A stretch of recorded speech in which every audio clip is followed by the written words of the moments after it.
Welcome to Brew Crime, the show where we drink brews and talk about crime, conspiracy, or whatever catches our attention, tickles our fancy, a little bit of both. I'm JT, and I'm here with my co-host, Mike. And we have a very special guest with us tonight. I don't know why I started sounding like Dracula.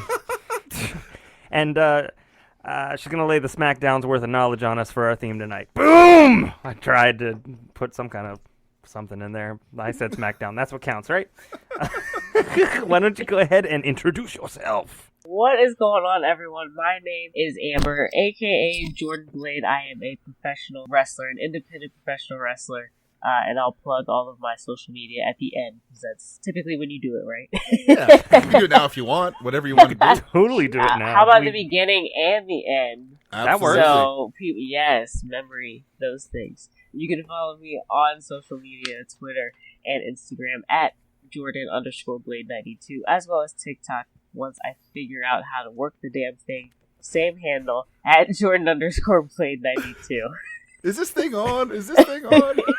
TikTok is the bane of my existence. I can't figure it out. I can watch videos. I just don't know how to make them. Right? And I just think it's almost hopeless for me. Yeah, I think I peaked at Twitter, and I think my social media game is just going to go downhill from now on. So when students in my class called me old for using Facebook, that's when I knew it was over. Yeah. It's that was wrap. a decade ago, right? Shut your Canadian face. No, really. I gotta go get my feelings checked there at the hospital. No. Looks like it checks out. So yeah, we decided to have Amber/Jordan. Depends on if you make her mad or not. And I promise you don't want to make her mad. No. I've seen matches. You don't want to make her mad. Well, listen, we invited you here because I truly could think of nobody better to talk about our theme tonight, which is crime in wrestling. And that's not because you've committed a crime in wrestling that I know of. Cannot confirm or deny. Plausible deniability. But, you know, we're gonna cover our case for this episode. I guess I should just hop into, you know what, before we do that, let me ask you this. One, this is multi-tiered. One, what got you interested in wrestling? And two, what keeps you in wrestling? And then three, what are probably your top, two favorite wrestlers? Yeah, so I got into wrestling I was 12. I was about to say 2012. I was 12 years old. So a little bit later than most people get into wrestling. Most people are like, yeah, I watched when I was 6 or 3 or, whatever, something like that. So a little bit late typically to get into wrestling. And I was over one of my friends' houses at the time, and their little brother had SmackDown on. And I saw Rey Mysterio, and I was just hooked from then. There was something about it that drew me in, from the first time I saw it. And then, as far as what keeps me in wrestling, I mean, a plethora of things. 12-year-old me who wanted to do this from the moment she saw it on TV, and once I got married, it became, this is not only for me, this is not just for selfish reasons, because it is, one of my passions, but it became, for them, so they can have a better life, and I'm able to support them doing something that I love. That's, to me, that's the best thing. And then top two. You can do top five. Top five? No, I'm just kidding. I know you could go through PW Insider and just give us the whole list. I could, yeah, absolutely. So, let me do top two. So I'll do a male and a female. So Daniel Bryan. Okay. He's where I draw, I think, probably the most of my inspiration from in the ring. And as far as female, it's so hard, but I'm gonna have to. No matter who you pick, after this releases, you're gonna get texts saying, "Why not me?" So that's fair. That's fair. Well, top female wrestler for me of all time, Lita. Oh man, Yeah. There's, I see it totally because a lot of the folks that we've talked about, and then your top two, I mean, they're very character, very like not underdog. I guess, I don't know. Would you call Lita underdog? No, just kind of like she was different, and that's why she stood out to me. She didn't look like how everyone else looked, and she was, for me, it was like what I felt like as far as like could be a personal connection. Like, Lita looks like someone that I would go to a fucking dive bar with and see, a rock band and have a few beers with. So and just like do a backflip off the stage, Okay, well, if right? she can do that herself, I cannot do a backflip, and I'm scared of heights, so... Well, okay. Just looking her up right now, because I don't know a ton about wrestling. It's okay. I knew The Undertaker growing up, because as kind of a sort of gothy kid, I was like, yeah, but... And hey, that's fair, yeah. So, I mean... Lita, like I said, she was way different than all the other divas at the time. But still a badass, but still sexy, but still super cool. So like all of that wrapped in one. And I think the next one after that, or I guess the next two after that I looked up to because they were different, because they embodied what I wanted to be in a female wrestler were Mickie James, obviously. Zach Pro, yep, and Beth Phoenix. Yes. Nice. We have so much to talk about. All right, but we can really do that. Hey, Mike, I'm just gonna go create an indie podcast that focuses on indie wrestlers. I don't know if it exists. I don't know if there's a market, but if we could do it, I want to. Okay, well, before we talk about my case, I wanted to kind of bring to your attention the beer that I chose today, which is New Belgium's Mountain Time. It's a premium lager. And I'll read the first sentence because, quite honestly, you don't need anything after that. Crisp and clean as snow melt in the spring. This is Richmond. I don't know anything about snow melt in the spring, so... I don't even know about snow in the spring here, so hey. Well... It just rains. Fair. Yeah. But at this point, rain's good for you, man. Oh, yeah. We've had lots of it today. All right. So today we are going to talk about Jimmy Superfly Snuka. There's a lot there. And Amber, you've probably heard, some of what I'm going to say. Maybe you haven't heard all of it. But yeah, I guess the best place to start is his early life, which I got primarily from, some of his autobiography. Now, I'm not quite sure how, to the point it is, but some of this stuff that I'm going to talk about, he had no reason to really make up, because it wasn't the best. So, we'll give kind of the highlights. He was born James Wiley Smith in the Fiji Islands, which he calls Viti, May 18th, 1943. His mother was Louisa Vitu Smith, and he was the youngest of 12 children. That's a lot of kids. That's like my mom's family. More, but not much. It's just a lot. It's just, and if they were as big as he was, Jesus. Oh, yeah. A lot of food. His father's great-grandmother, Adi, was Adi from Bois. I'm probably mispronouncing that, so excuse me if I am, but which stands for Fijian princess. And the father of his great-grandmother actually signed the deed of cession in 1876, which is interesting. And Mike... Yes. What if I gave you a little quiz, or Amber, if I gave you a quiz on what this deed of cession was, what do you think happened? Deed of cession. So it sounds important. Right. Yeah. I feel like I'm going to set Mike off with this, though. It was the document that gave Fiji over to the Queen. Okay.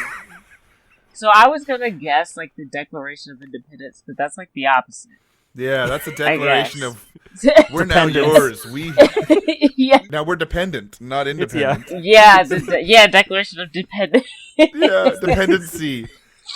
The Declaration of Unhealthy Dependency. Yes. You want to do this? I don't know. We got different ideas for you now. Oh wait, you don't? Ruh-roh. You're dead. because that's how it's sad. But yes. So Snuka was the result of a love affair between his mother and Charles Wimbledon. Wait, hold on. The full name is Charles Wimbledon Benjamin Thomas. Oh my God. He was a Majesty Navy Customs officer. Snuka never actually knew his father. His dad wouldn't marry his mom, as he was already married, but she was also arranged to be married to somebody else. Don't we just love arranged marriages? Wow. Awesome. This was not that long ago. If you like it, go for it, but no, thank you. No. Honestly. Yeah. Arranged marriages are kind of like setting up a card. Like, it's not, don't do it. Right. So she was 4 months pregnant when she married engineer Bernard Reiner, who was contracted to work for the Navy, often away from home. And because his mom was pregnant already, it's possible that his stepfather actually took a lot out on him or didn't see him as his own. His grandmother, actually, Losana, took care of him primarily.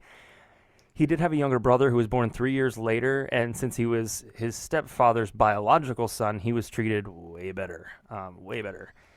And then when Snuka was 7, his family left for Gilbert Islands. The entire time he thought, the entire time in Fiji, he thought that his grandmother was actually his mother. That's how involved his grandmother was. And when they left, his grandmother stayed behind. And he was like, why are we leaving mom behind? And his mom was like, I'm your mom. Yeah. It's a profound effect on the kid. Yeah. So he was devastated, right? He was absolutely devastated by that. Understandable, yeah. Right? And on top of that, he was beaten by his stepfather more often than anybody. And then, the next line will explain a lot, too. He went to a Catholic boarding school for 3 years. Poor guy. Already know. I know. Speaking as a cradle Catholic who did go to Catholic high school, I mean, it was fine for me, but probably not then. Yeah. Yeah. So he did a Catholic boarding school for 3 years as he was, quote, a lot to handle. Those are his words. They sent his younger brother Henry with him, and Snuka actually did that, but also tried to take care of his brother at the same time. They didn't see their family for over 2 years, and eventually, after they saw their family, they were sent to another boarding school called Assumption in the Marshall Islands. Snuka never learned to read or write English, although he can speak many, many different languages and was quick to pick them up, according to him. I couldn't tell you one way or another, so we'll just go with it. Well, that's always impressive, though. Even if you can't, read or write it, like if you can speak them, that's still better than me. Right. I struggle with English; it's my only language. I probably do some phonics every now and then. So hook it on Pahonics. Work it for me. Oh, yeah. So when he was on the Marshall Islands, he saw the results of this blew my mind. So he was on the Marshall Islands. He saw the results of the Castle Bravo testing on the Bikini Atoll, Atoll. Do you know what I'm talking about, Mike? So basically, who was that? Was it? You think I would have wrote this down? Was it Roosevelt? No, it wasn't Roosevelt. I don't know. I don't know which U.S. president decided to president. test. Yeah, he decided to test a nuclear bomb on that atoll. And so he actually helped the Coast Guard carry those that were impacted off the boats onto land, and they were burned. They were missing arms and legs and stuff because, of course, we just decided, hey, there's nobody on that island. We didn't check, but of course there's nobody on that island because we're not there. So we're just going to drop that bomb and test it. And fun fact, too, the concrete dome they put over it, it's leaking. Good old American engineering. Yep. They said, Earl, there's a hole. Put your finger there. Earl's gone. So, oh, man. All right. So that's kind of, number one. That probably messed him up a bit on top of everything else. A little bit, yeah. Right? Now we're going to get kind of more into like a nice summary of his professional wrestling career. And again, number one, if I mess up something or if you've got something to add, just be like, JT, hold the phone. Yeah. Okay. Tell him he's so fucking wrong. The first sentence that I have, you might. But in his book, he said that he went into the more lucrative wrestling business because of the lack of money in bodybuilding. Okay. Okay. Yeah. Okay. That would make sense. That would make sense even now too. Yeah. But only because it's relative, right? Only because it's. Well, if you when get I said big time, then you'll make more. It's just like Arnie left bodybuilding to go be an actor and movies, made a couple dollars. Yeah, I just got a few Get to the chopper. Jesus, he ran California.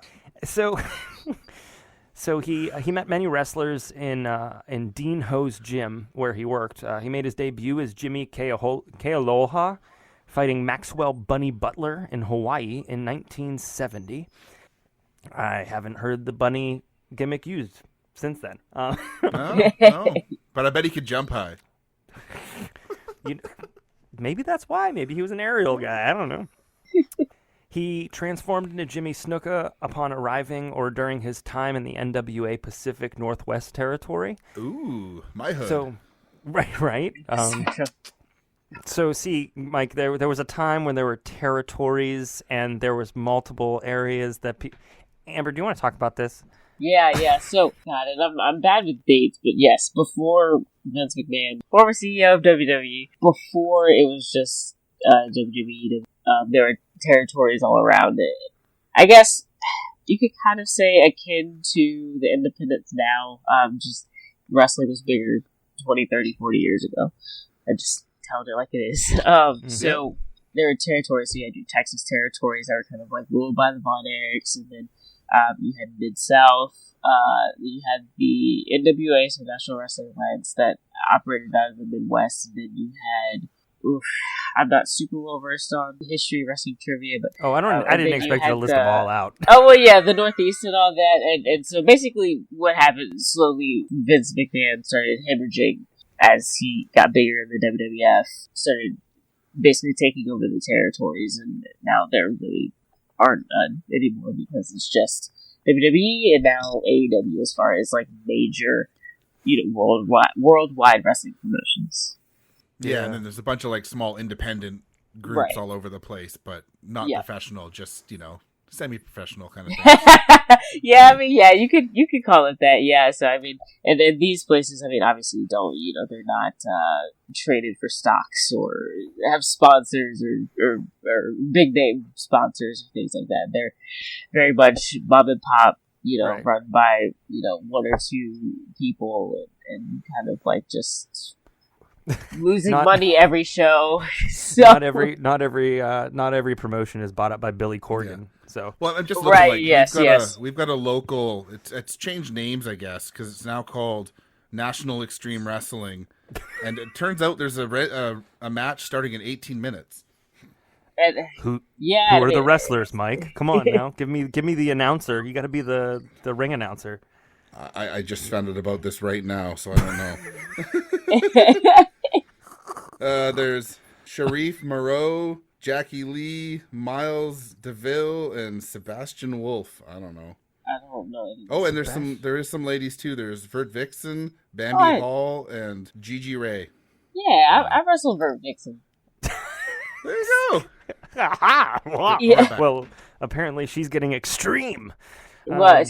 I'll message her later and see how it went. Yeah, there you go. So, Snuka had a 2-year feud with Jesse the Body Ventura, who now is... I can't even do him. I'm not even going to bother. It's just... I don't even know either, so yours probably would have been better than mine. He's very conspiracy theory man now. That's... Yeah. So, lizard people. He spent time in the WWF from 82 to 85. He played a violent villain, but he got over with his athletic style. He had a feud with Albany, with Freddie Blassie and Ray Stevens. No, not the country jokey song Ray Stevens, who does exist.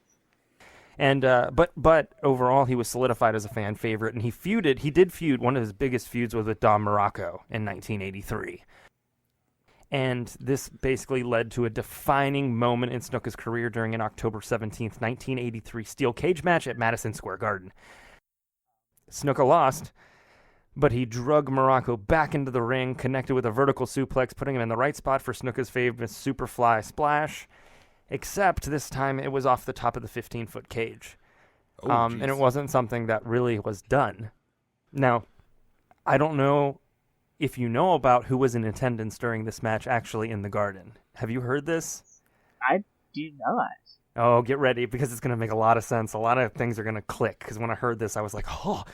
So in attendance were Sandman, Mick Foley, Tommy Dreamer, and Bubba Ray Dudley.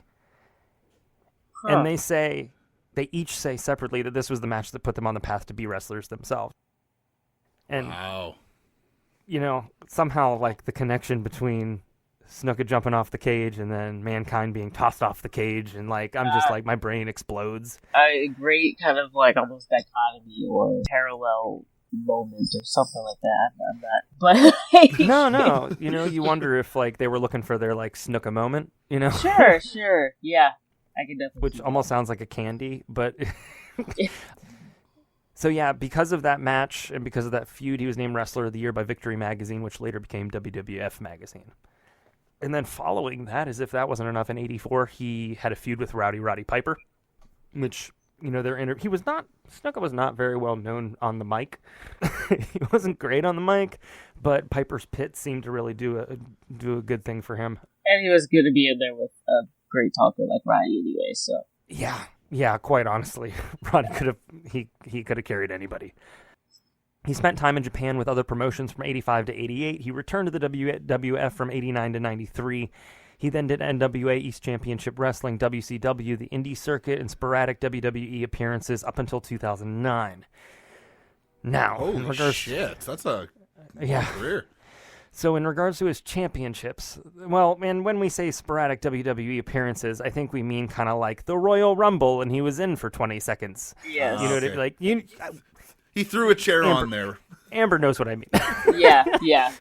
There's some of those Raw kinda... 25, or, special-ish shows, or Raws, or whatever like that. Right. So in terms of, like, his championships, the list is literally 3 pages long. But I boiled it down. He has 15 tag titles, one with Bruiser Brody, one with Tiger Mask 2, 23 heavyweight championships, 2 TV championships, 2 U.S. championships, a 1996 inductee into the WWE Hall of Fame, well, WWF then, Tag Team of the Year awarded with Terry Gordy in 1981, Best Flying Wrestler in 81, and Best Wrestling Maneuver in 81 and 83. That's not all of them, but, Yes. There's a couple of them. There's a lot of beltage. It's kind of like the tag team FTW now with all their belts. Yeah. This moment.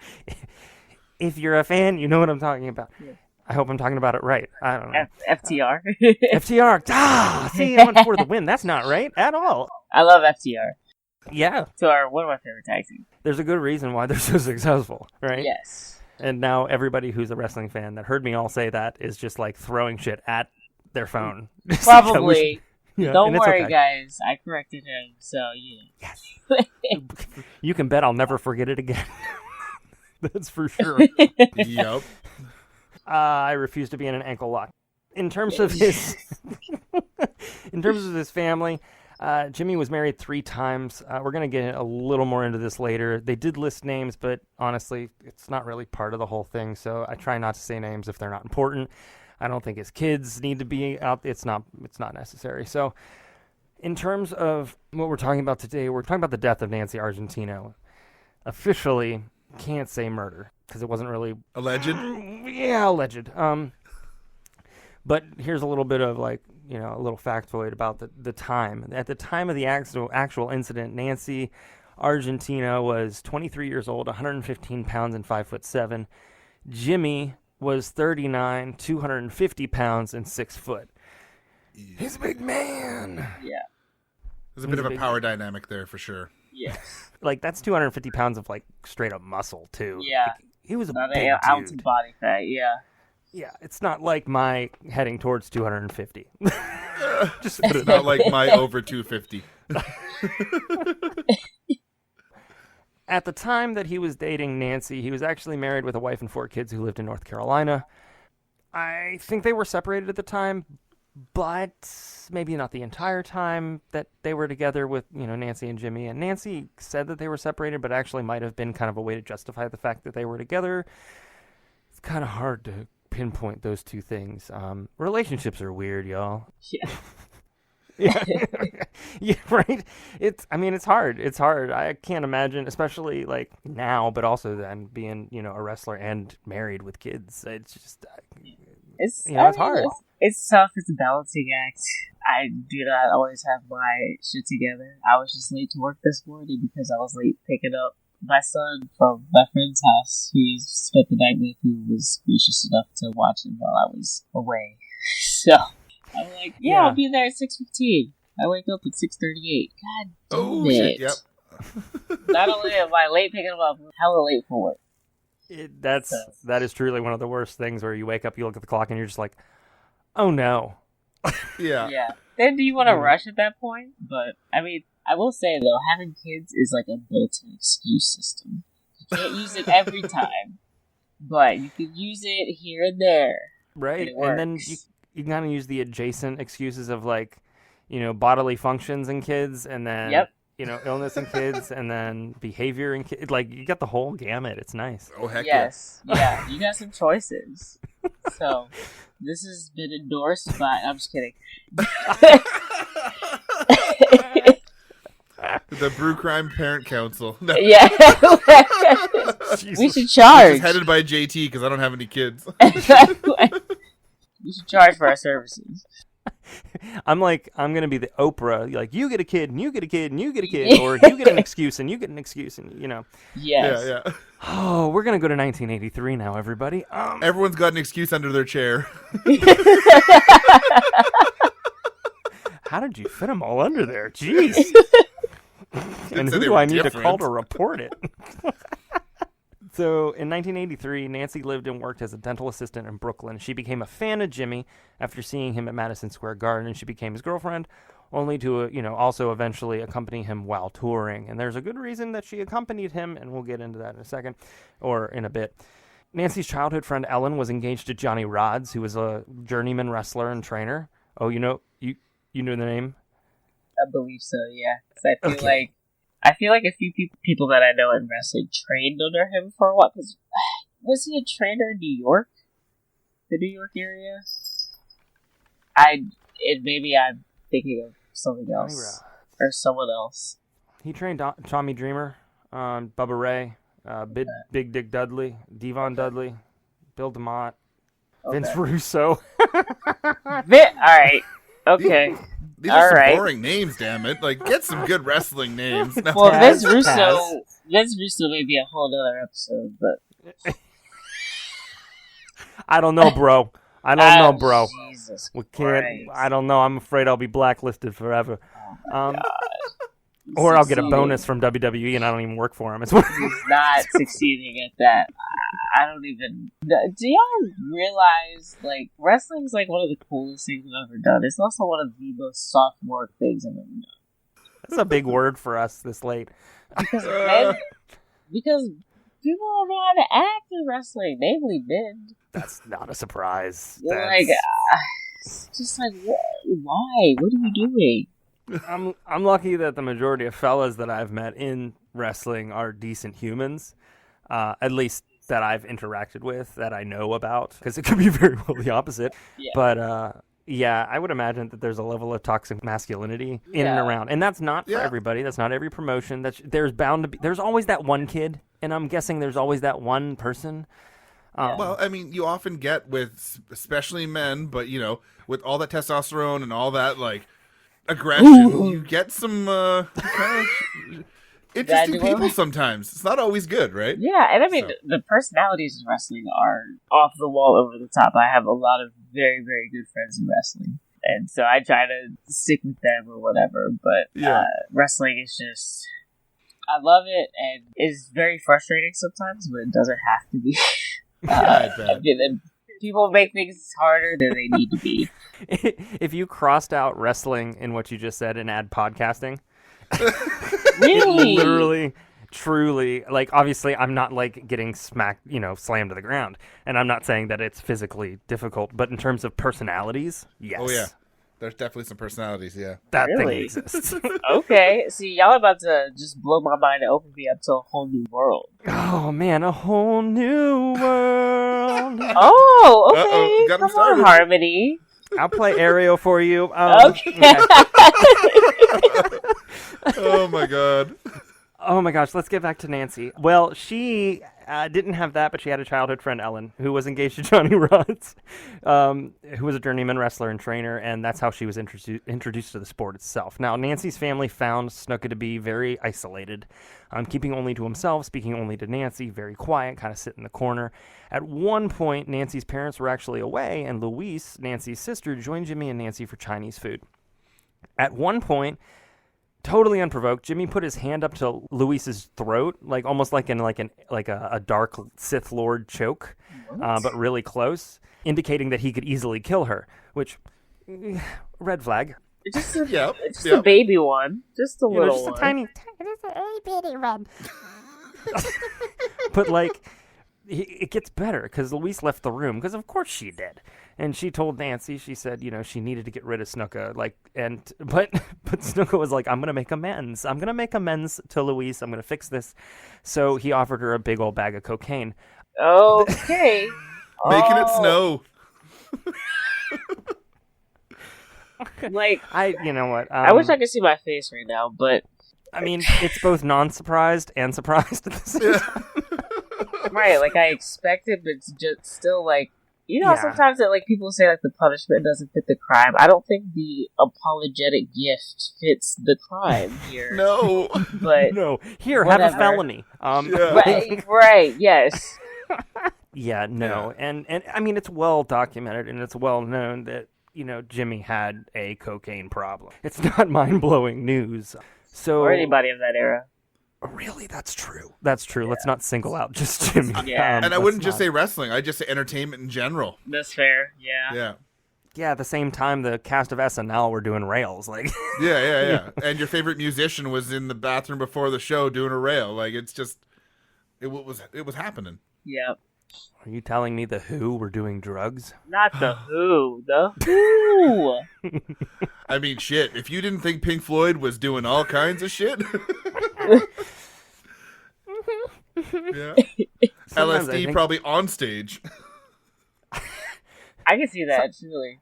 Sometimes I feel like the world would be a better place if everybody would just take a... I'm just kidding. It's Microdose. I'm not. Yeah, Agreed. micro is fine. Agreed. So, Hey, it's legal in Oregon now, isn't it? We're slowly getting there, man. We've said this on this show, but Amber, Canada now has dispensaries for mushrooms. Vancouver. The city of Vancouver does. It's not. They're still legal here, but since marijuana was legalized, dispensaries that were illegal selling pot in Vancouver are now selling mushrooms. It's a thing. That is wild. Fascinating. Yeah, so go use your credit card to buy some mushrooms. So you remember that time you said you were having a hard time getting to Canada? Yeah. The 2 times, but God, There's a lot of different topics lately that really kind of prove the fact that we're a theocracy rather than a democracy. But that is one of them. That whole drug thing, the whole war on drugs thing, the whole CIA allowing cocaine, the whole thing. Like they lost a long time ago. Yeah, they never won. They didn't. It was. Oh man. A mission accomplished. Even pushing Ellsworth had better success than the war on drugs. Hi, Ellsworth. Come on the show. I mean, I kind of like the push. It doesn't matter. It doesn't matter what you like. You smell what the JT is cooking, right? God, we had just started talking about cocaine. Look what happened, guys. Instantly got silly.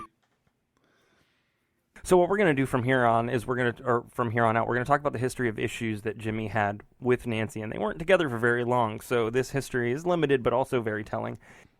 We're going to talk about kind of the stories that Jimmy told about this whole thing happening, and then some covery-uppy stuff that actually might have happened, which is quite interesting, and might actually be given credence by recent things. We won't get too into it. I don't want to cause problems, but we'll hit a little bit. Anyways, all right, so... as the Joker once said, here we go. So overall, we have the Allentown Morning Call to thank for the clarity of this case. They discovered an autopsy report, and they went into it and further opened it up, found more documents, and ended up calling, not the show, but the law called a grand jury to actually review all of this to open the case back up or levy charges. and we will get there. So they discovered an autopsy report and transcripts of conversations between Snuka and the police that launched that investigation. September 1983, 4 months after the death of Nancy, Sharon, Jimmy's then wife, was hospitalized. There were no charges filed, but there was testimony given by both Sharon and their neighbor that indicated that there were issues there in terms of domestic violence. I probably should put a trigger warning out there. There is some domestic violence stuff in this. So if you're not comfortable with that, feel free to kind of skip it. And that's okay. I get it. Well, I don't get it, but I understand. So January 1983, we're going back, we're Tarantinoing this. We're going 4 months before the death of Nancy. There's a hotel manager that hears complaints about noises and screams coming from a room.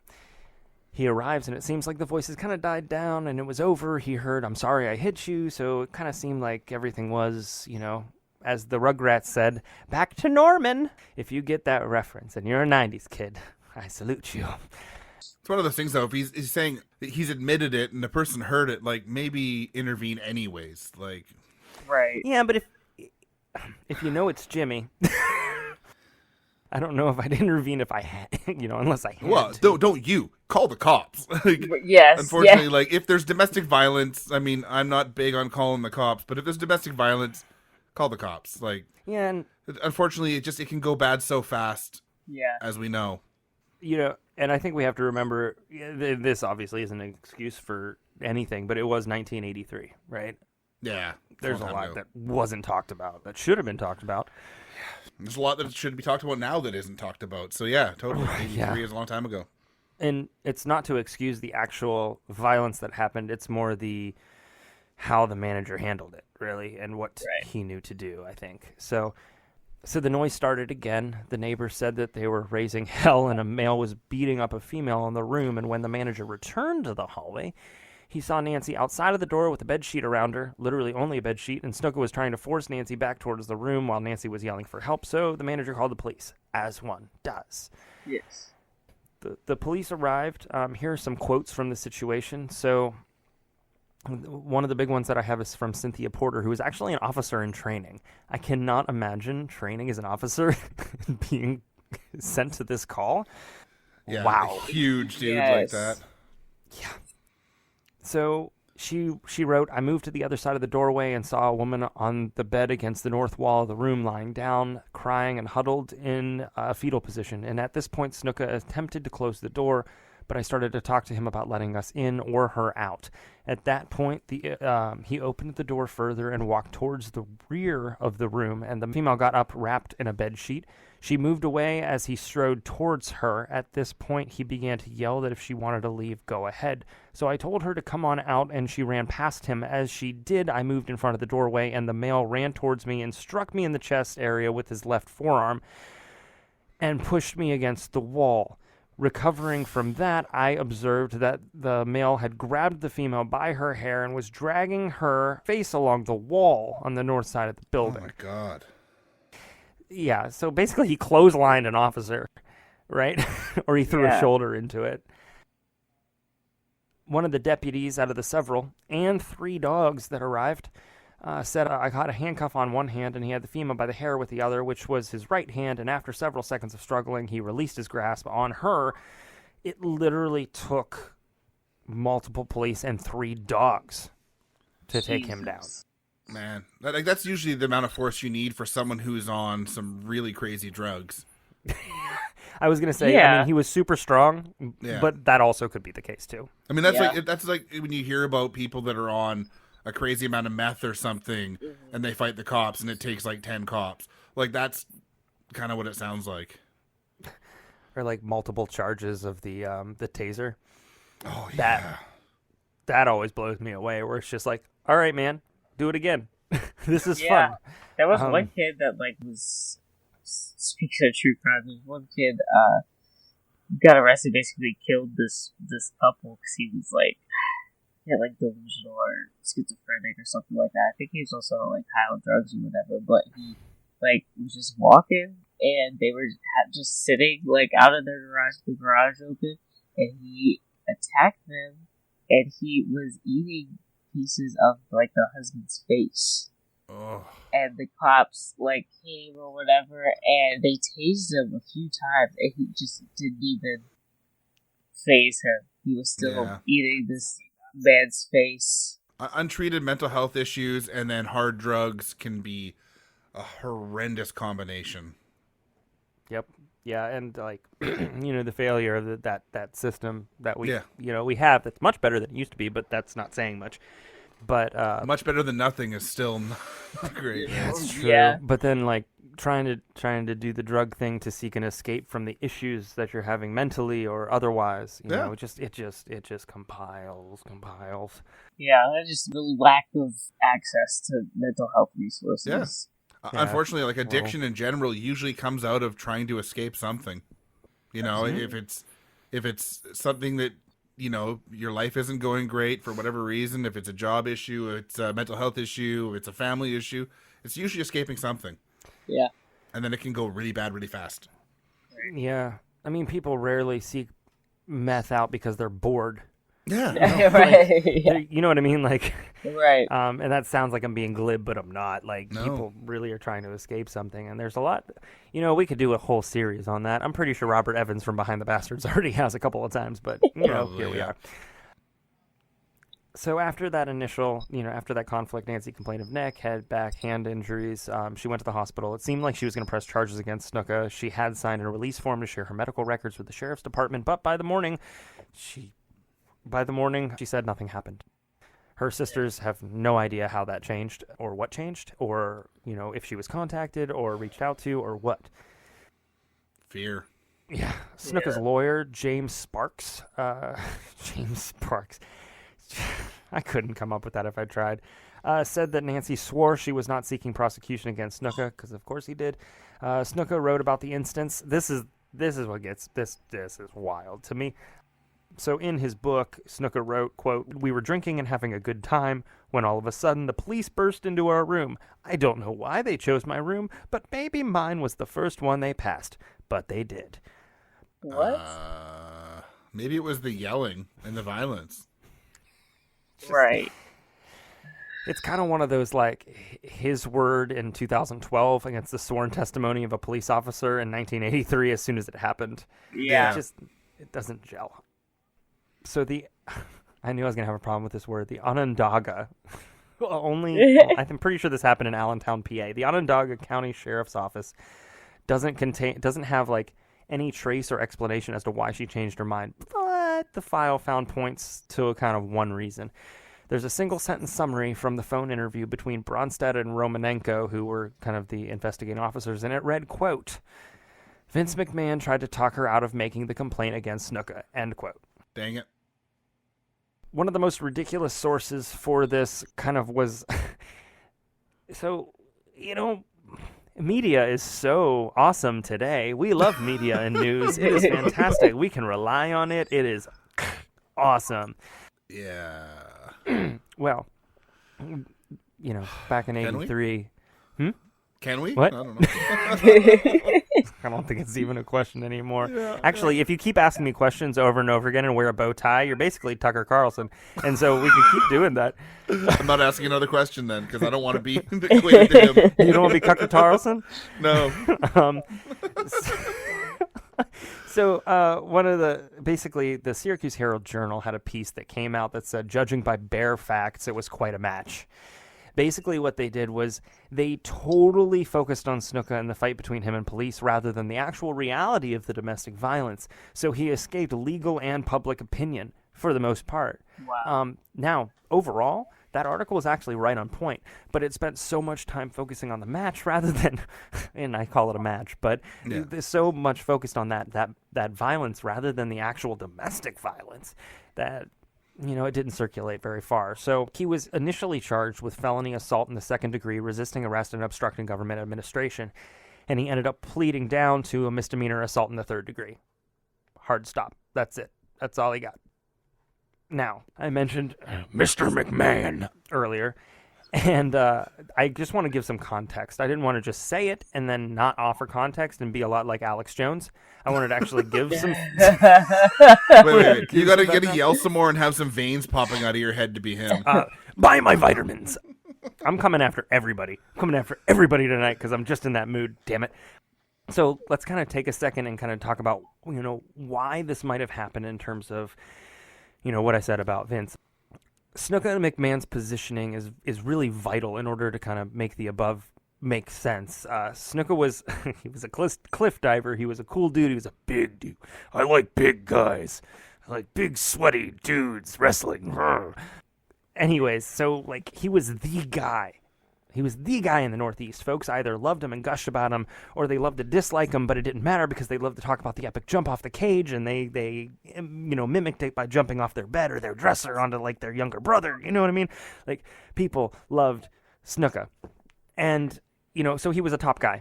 And according to Buddy Rogers, which was the on-screen manager / off-screen babysitter, basically, he had. We said this. He had a massive cocaine problem. So Snuka was big money. And McMahon was actually beginning the process of national expansion for the regional promotion he ran. And the trip to California that they were making was weeks away, and he needed big money. Snuka was big money. He had just done the dive off the cage, the whole thing, the whole kit and caboodle. On top of that, he didn't need any harm done to the organization by getting this in the papers, ultimately, right? Oh, God. And then on top of this, Nancy had a very specific job. I talked about Nancy touring with him. Snuka didn't read or write English, and he also didn't have a driver's license, and McMahon needed a driver to get him to and from shows. Other wrestlers could have done it. Buddy Rogers, his on-screen manager, he basically did a hard exit, stage left, because of the behavior and the drug problems. And then other wrestlers refused to chauffeur him around because of because of all the stuff that I just said. And so there wasn't anybody. And so he needed somebody to take him around, and so he needed Nancy. Snuka was big, McMahon was expanding, they needed Nancy. It's just, there's a lot of stuff that kind of, it falls into place if you think hard enough about it, but also it could just be all coincidence. And I'm just speaking out my butt, which is, you can ask my wife, that's usual. I'm not going to really ask you what you think about that. Yeah. I'm going to leave that. Now you do speak out of your butt. Well, that's fair. Yes. Well done, sir. So not many of the wrestlers actually knew Nancy because Snuka was protective, and the others knew Snuka was kind of just a little bit intense about the whole thing. At the time, the feud between Snuka and Don Morocco was taking off and heating up. Snuka left for the tapings from the George Washington Motor Lodge, which is a sentence I never thought I'd say.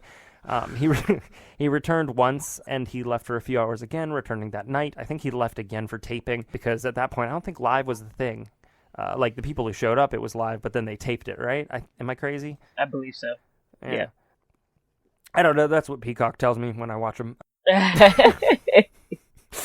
That's who we can trust. So it just so happened that Don Morocco and Sam Fatu were in the same motel. I just kind of want to go off on a tangent, as I want to do, regarding Sam Fatu and the family. You probably recognize that that name, maybe? Yeah. Mike, I'm going to say some names. You're going to recognize some names. You're not going to recognize all the names, but you'll recognize just how intense this family is. So, okay, sounds good. Fatu is part of the NOI family. I'm saying that right? NOI. I thought it was Annoy. Annoy? Okay, we'll go with that. I like that. You're the expert on this. No, not an expert by any means. No, okay. Man Pam. We're gonna go with either. Choose your adventure, everybody. So he's the twin brother of Rikishi. He's the uncle of Jimmy and Jey Uso, Solo Sikoa. He's the cousin of Yokozuna, head shrinker Samu, Rosie, Roman Reigns, and cousin to Dwayne The Rock Johnson. Did you recognize any of those names, Mike? The Rock. Yes. There it is. Yeah. I just saw a movie with him in it recently. Wasn't very good. Everybody's seen a movie with The Rock recently. Was it Black Adam? Yeah, Black Adam wasn't all that great, unfortunately. Oh, dang. It was like the least bad of a lot of the recent DC movies, but it kind of felt like everyone else was there on set and The Rock was kind of digitally imposed, unfortunately. And I love The Rock, I do, as an actor, but I do like him a lot. Yeah. He's got more depth than he should. Yeah. and singing chops than he should. Anyways, Oh, really? Yes. Oh, yeah, that's right, because he did Yeah. Moana, wasn't But, it? yeah. Yeah. but like he came out with a couple of tweets about how like it was the highest ranked DC in terms of viewer popularity, and I was No, the highest rated movie was Wonder Woman, wasn't it? well, I don't know, maybe, but like maybe in recent years, but that came out, and I was just like, the bar is kind of real, like yeah, it's Not great. Marvel heroes, DC villains. If you could combine them, that would be great. We'll just leave it. Anyways, it holds none of this holds bearing on the story. It doesn't matter. I just wanted to say it because I went down a hole. So we don't really know what happened to Nancy in totality. We do know that Snuka had a history of domestic violence. He had a drug issue. He had gotten away with it before, and he was to and fro from the room, so anything could have happened throughout the day. A few hours into the night, sirens wake people up. Paramedic Shirley Reeve arrived and recalled that Nancy's pupils were fixed and dilated, which indicates a head injury. Snuka proceeded to tell a series of differing stories. We're going to get there. So I'm not going to detail them now. We're going to get there. When Snuka returned to the motel, he was interviewed again by police. During this, Morocco was on the phone with Vince. Vince got on the phone with the lieutenant and said Snuka would cooperate. And Snuka's released without charge or anything else. Which, if you don't have all the evidence, of course, that's not surprising, right? I think it's weird that Vince got on the phone with a lieutenant or a detective because he's not technically a lawyer, I don't think. Is Vince? Vince doesn't have a law degree, does he? I don't believe so, no. Okay. It's just a weird thing. It's not like it's mom or dad, right? You know what I mean? Like, yeah. Well, maybe.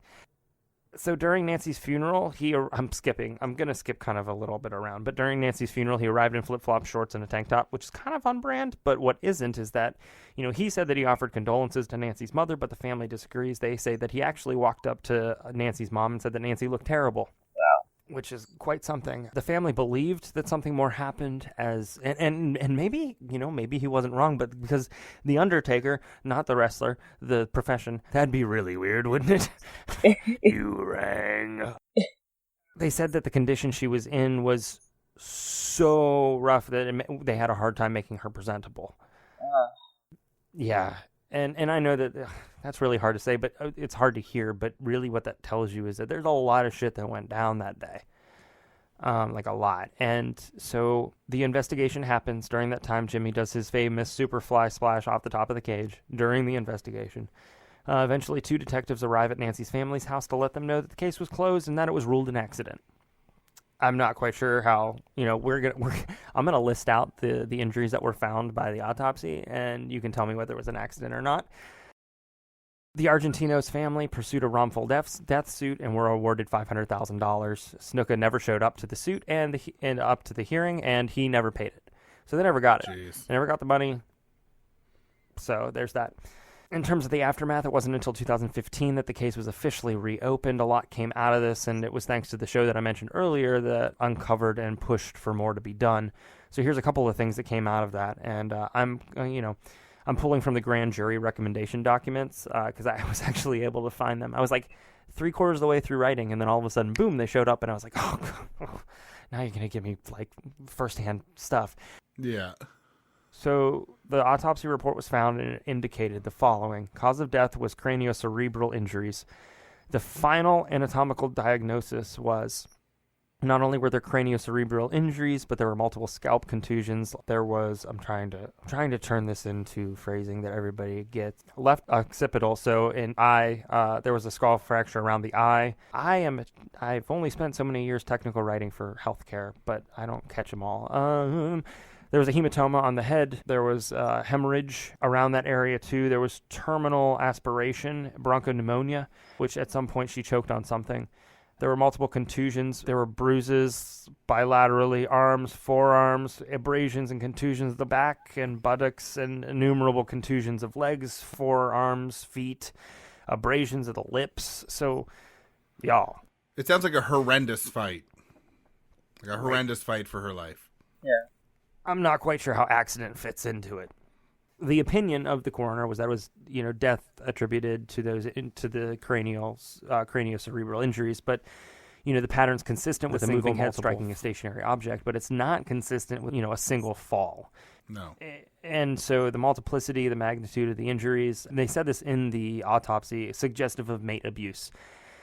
So by the time the coroner received the body, the notes indicated that she was probably unconscious for 12 hours due to brain and hypoxia. So that indicates that everything happened probably between the time that Snuka came home and left again. The coroner said, I believe, this is a quote, I believe this case should be investigated as a homicide until proven otherwise. I mean, I'd say that's pretty damning in terms of, Absolutely. how she died, but also indicating that something happened. And when I talk about his stories, you'll understand what I'm about to get to. So he told a multitude of stories immediately after what happened. May 10th, basically the night that it happened was like May 10th into May 11th. So May 10th, he told Officer Rhodes that he and Nancy were fooling around outside of the room door when he pushed her and she fell, striking her head. Heart stop.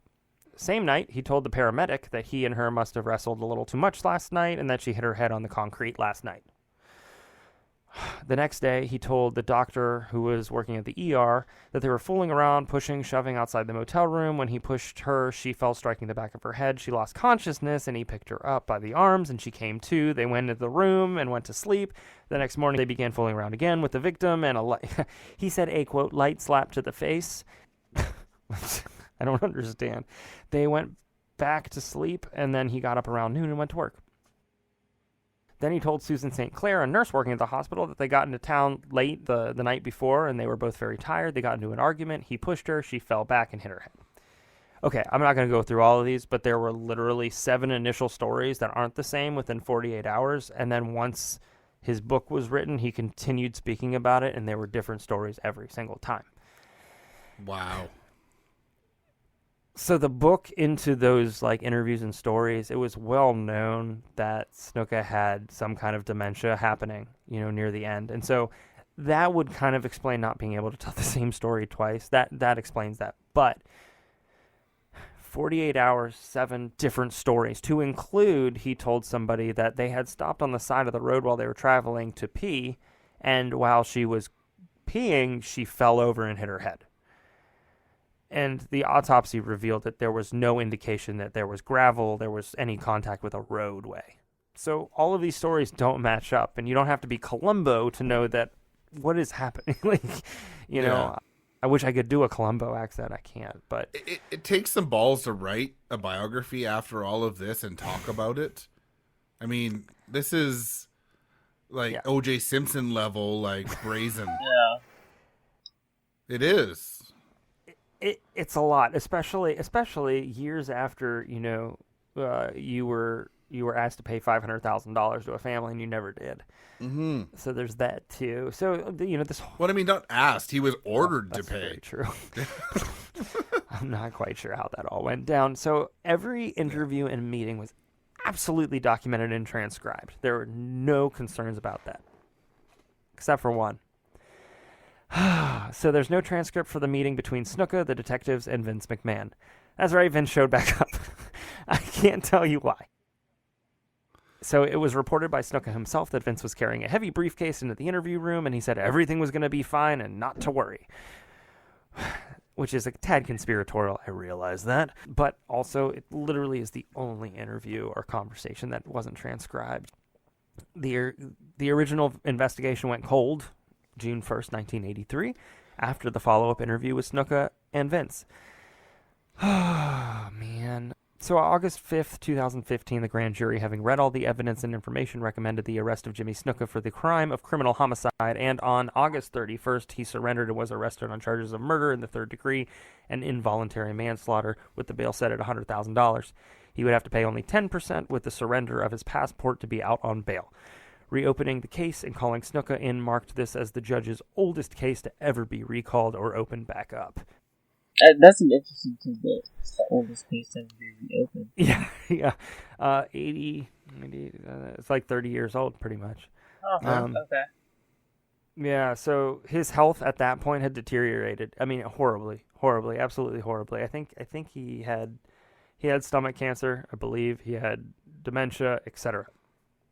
But it was primarily Goddamn cancer. Yeah, it was primarily the dementia in which, he had absolutely no idea what was happening, which led to the judge agreeing that he was not mentally fit to stand for trial. So, he basically dismissed everything. He dismissed everything. But Snuka would pass away 10 days after the decision.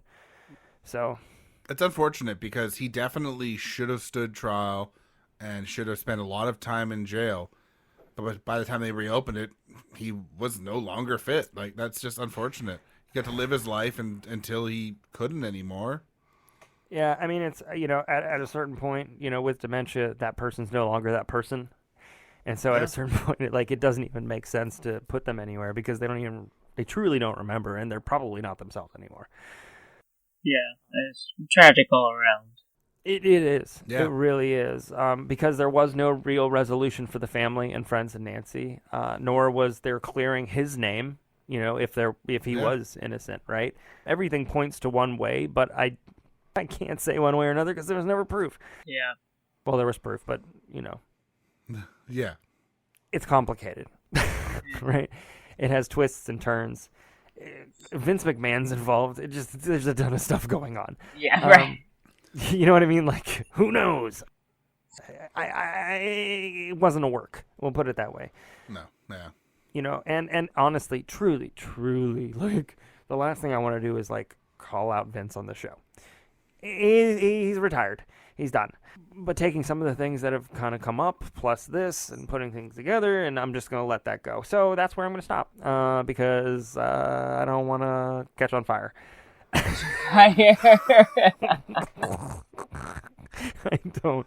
I don't either. I'm pretty sure we're not on his radar in terms of influential media, but Probably not, yes. just gonna toss it out there. If we were a straight up wrestling podcast, we might bite a duck, but we're not.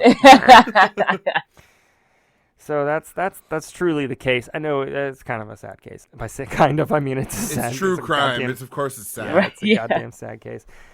But it's quite interesting just to see. I mean, and even even today, you've got wrestlers in all different kinds of fields and stuff. And man, it is so hard. Like I'm speaking for you, kind of, but it's just so hard on the body.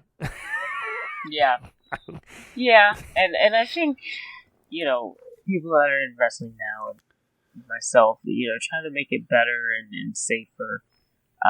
We're definitely not wrestling as much as they were, in the past. So understandable, but the drugs they took and everything. But I think we're the razor blades. Yeah, I truly, and I think now we're more cognizant. I think as human beings, as well, about our bodies and what we can and cannot withstand. And, really just trying to make wrestling, like I said, a better and safer place. There's definitely going to be drugs in every venue of entertainment, like we were talking about earlier. But, oh, yeah. I'm fortunate that I have a lot of good people around me, especially in wrestling, that, let me keep my head on straight. Because sometimes I love wrestling. Sometimes they can drive me crazy, but for the most part, it doesn't matter what you do. Yeah, right? exactly. So, but yeah, I think wrestling is very much like a brotherhood, and I'm fortunate for everybody in there. Yeah, what's amazing to me is how many people are utterly surprised when I tell them, like, there are no springs. No. Yeah, no. They don't exist. It's like metal on plywood. Yeah. I mean, it's not. At least it's not on concrete. It's on plywood, which is a little more forgiving than concrete. But it's plywood on top of steel rebar, like steel. Yeah. Steel ring. It's not soft. It's just not as hard as not moving at all. Yeah. Yes. Yeah. I mean, it looks, because of, like, I guess physics or whatever, when you fall, like, in the middle of the ring, there's that give there because of what it's made out of. So I think that's why people think, oh, it's like a trampoline. No. No. Well, I mean, even if you're talking about, like, say, 200-pound wrestlers, smaller, that's still 200 pounds. Yes. That hits in the middle, right? Like, it's still going to be some force. Yeah. And then you get, especially some of the bigger guys that are 250 plus, when you've got 500, 600 pounds hitting in one spot, it's going to give. Yeah. It's still going to hurt, but it's still going to give. Yes, it's not a natural thing to just fall on your back willingly. No. No. And if you don't know what you're doing, you will break all kinds of bones. Something. Yeah. And that doesn't even take into account the outside of the ring bumps, at all. Yeah. Yeah. Which is actually on concrete sometimes. Yeah, I'm like, do we have to go to the outside of the ring? I'd love to just stay. I mean, in the nice, but you got ring. slapped by Vicky Guerrero on the outside, so it's fine. I did. I'm gonna bring that in. That's right. I'm gonna drop that mic.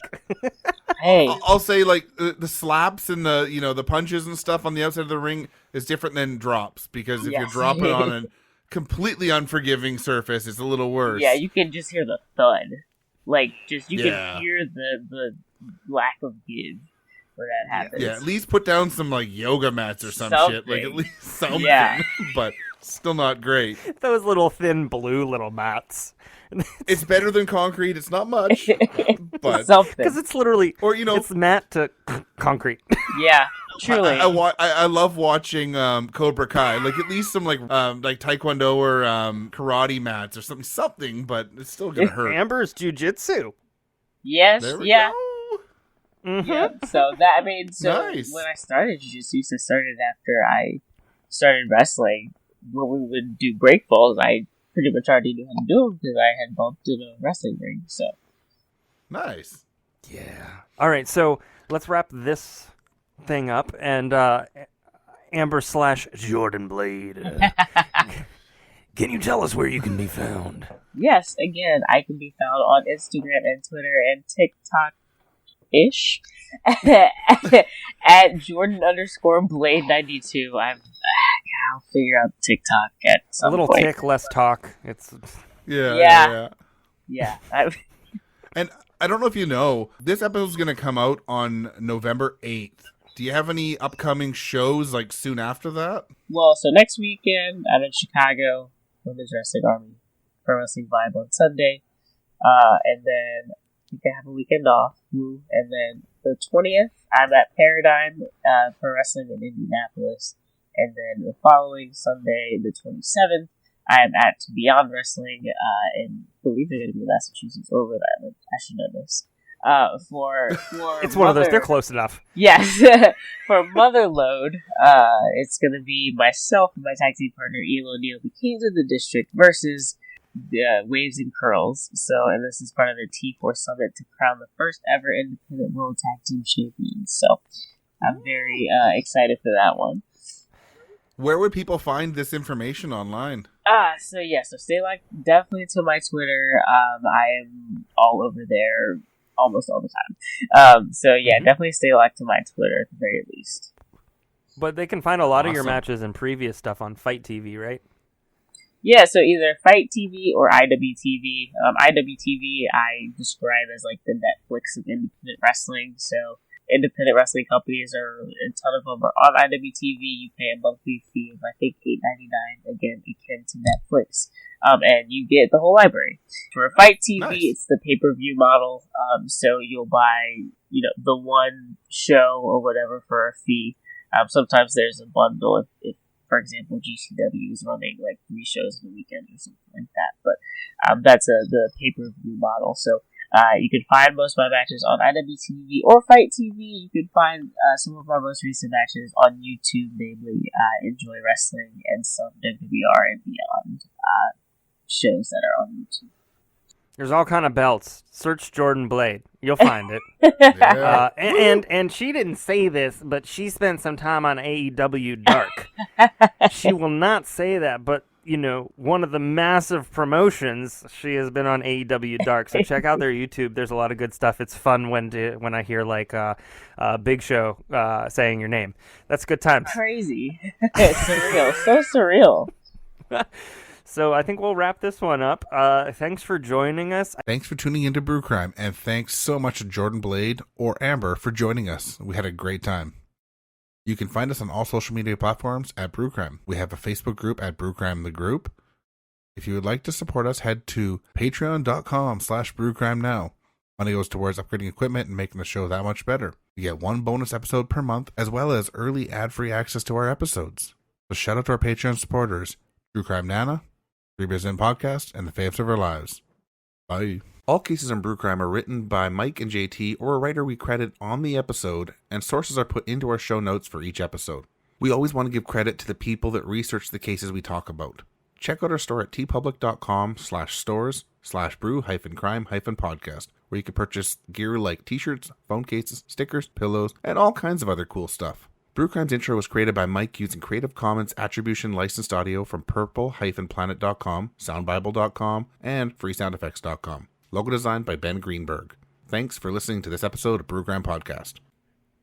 All right, JT, it has started. Are we not doing the intro? Yeah. That. Yeah, we are. Why am I still hearing an echo? Like, I don't understand. I just turned off the power and then turned the power back onto my mic. Hopefully that's good. All right, now I'm going to actually push the intro because brains are hard. Oh my gosh, I'm kidding. His father, his look at that. Even your phone said F yeah, it. but I dropped my phone. Yeah. It's Phone like, drop. what the heck? Mike had to let his wife into the house. But we can kind of keep going on this. Let's speak to Nancy. I got a dingle hopper here now. We're gonna get sued. Okay. We're not gonna get sued. We're not. It's just what happened.